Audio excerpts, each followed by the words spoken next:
It's dry here. It may not look it, but much of Wyoming has been declared a primary natural disaster area by the USDA due to a recent drought. From Goshen County to Carbon, from Albany County to Bighorn, farmers in 19 Wyoming counties have been offered the option to apply for emergency loans from the Farm Service Agency, provided eligibility requirements are met. Don Day is Wyoming's weatherman. He says the trouble began, ironically, about the same time as the pandemic hit. Right around this time last year, March and April and May, we started to go into what's called a La Nina. When the Pacific gets colder near the equator, Wyoming and the surrounding region tends to go into drier patterns. But this is the strongest La Nina we've seen in 10, 11 years.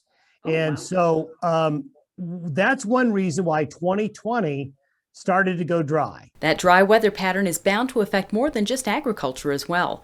David Northrup's family has farmed in the Powell area for over 100 years and has seen it all when it comes to weather.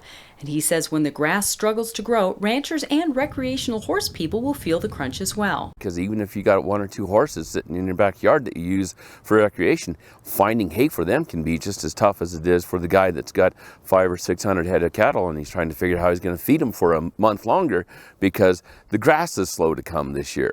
And Day points out that despite the big storm that hit much of Wyoming earlier this month, the drought conditions are most likely to continue.